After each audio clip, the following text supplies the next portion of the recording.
Dick out posting now. He'll bring it out. Dick out so under control when he's playing out there. Always looking. Great pass. Calvary missed it. And he'll shoot two. He missed it, but it was a good foul. Yeah. What he did, what I like about it, he didn't like wimp out on it. He went on and went for the two-hand. Right here, nobody guarding the big fella. Yeah, he's an All-American. You gotta find him. He's the conference player of the year. Hernandez finding the open guy. A modest night for Cavalry. Of course, they've been doubling down on him most of the night, boxing him in. It's also a mark of a solid player when he can have numbers when the team is keying on him from a defensive standpoint. Casey's made 2 of 5 at the line.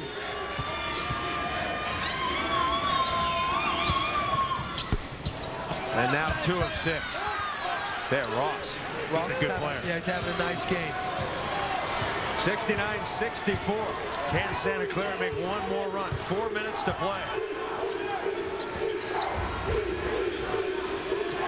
Gonzaga staying in the matchup.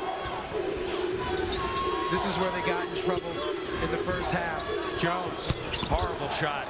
Didn't make the adjustment when the matchup came about. What the matchup zone does is it keeps you outside the three-point line. It's very difficult to penetrate it. Bailey got into Holmes. Holmes threw it away. They tried to foul Hernandez, and he puts it to bed. What's the rule? You get it in the paint, shoot it. Alex Hernandez, 71-64, and the Gonzaga fans that are here starting to feel it. They're whooping it up at Jack and Dan's up in Spokane. John Stockton's dad's tavern, where they all hang out to watch their team. But no, an answer. Justin Holbrook for 3, right back at you. Don't celebrate too soon. The lead is 4. Both teams shooting unbelievably well. Dick out.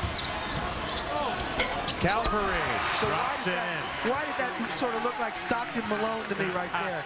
The pick and roll, the roll downs, Dick out, making it happen, creating it, even when the defense steps out. Very nice. The lead is up to 6. And Gonzaga has control now. The starting guards for Gonzaga have been magnificent. Step with 21, Dick out with 19. Go back to the pick and roll. They do. Dick up trying to set up his buddy. Now he gets it to his big buddy. Oh, Casey missed the easiest shot of his Gonzaga career. So it's very difficult. When you go pick and roll, you got a shooter out there like Steph. It's hard for the defense to make the adjustment back to the strong side. Long palm Holmes. And Calvary is taking charge of the glass.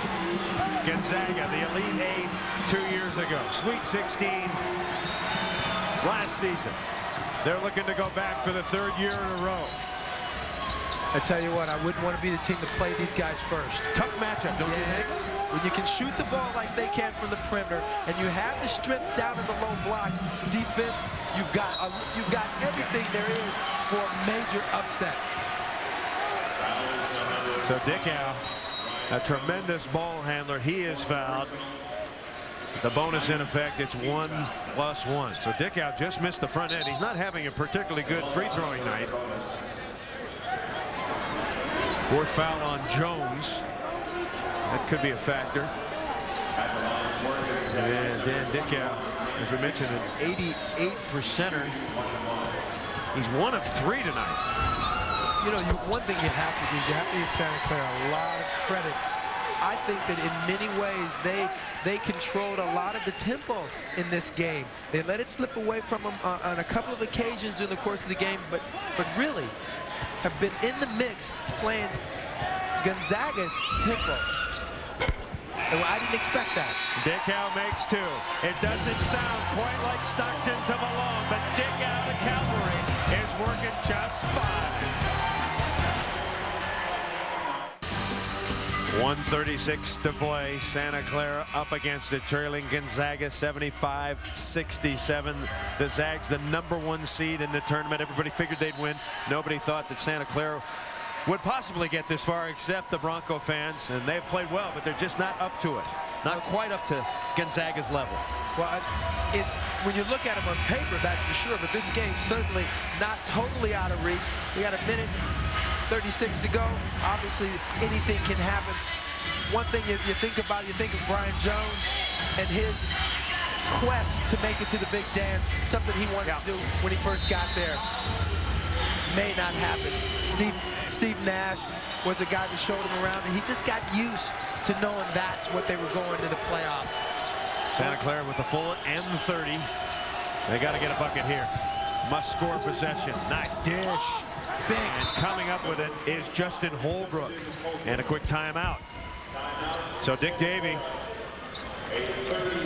takes timeout. He's been at it a while. Spent 15 years as a top assistant to coaching legend Carol Williams. Biggest win, you ask? How about the 1993 NCAA tournament upset of 5th-ranked Arizona in the first round? That was a shocker. Won the West Coast tournament title once back in 1993, defeating Pepperdine, earning a spot in the tournament. Very solid, fundamental coach. No-nonsense guy. Funny guy, though. Yeah, fun to talk to. Very straightforward. He knows what he wants out on the floor. Came up and said his team is not a great shooting team, but his team is capable of hitting shots, and that's what he did. If they hit shots tonight, they got a chance.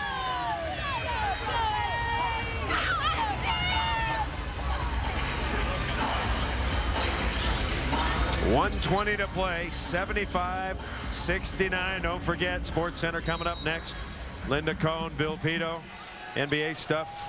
More teams in the dance, and Gary Sheffield. Won't want to miss that.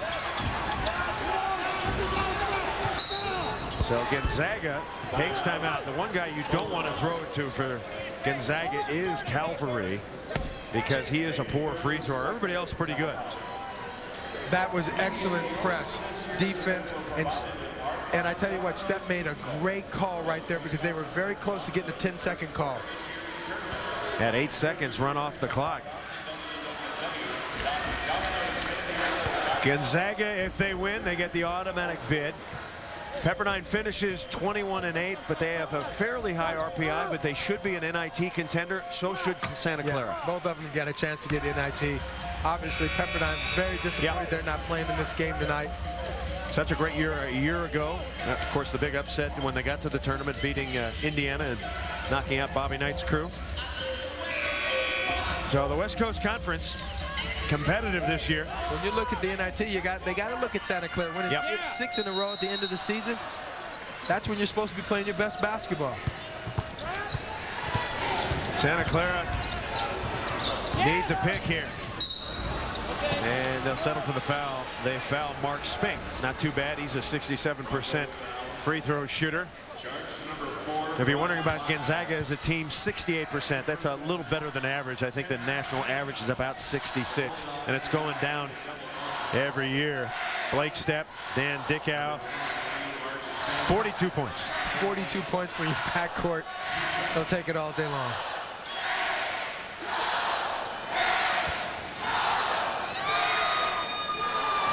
Spink is one of those role players that you got to have on your team.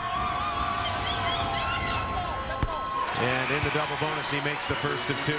Not afraid to mix it up. He's got a long, skinny body, but he is wiry strong.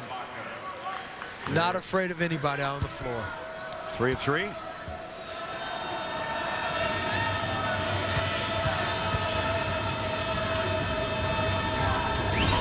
I'm still trying to figure out how the guys play with the booties on. It's a different era, Reggie.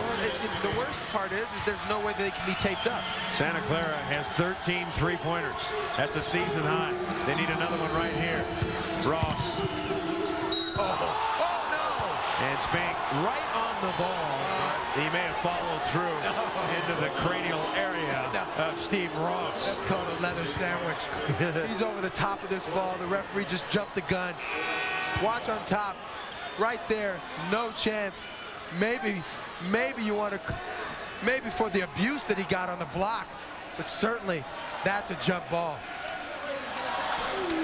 If anything, how about just a block? Despite the crying of Reggie Theus.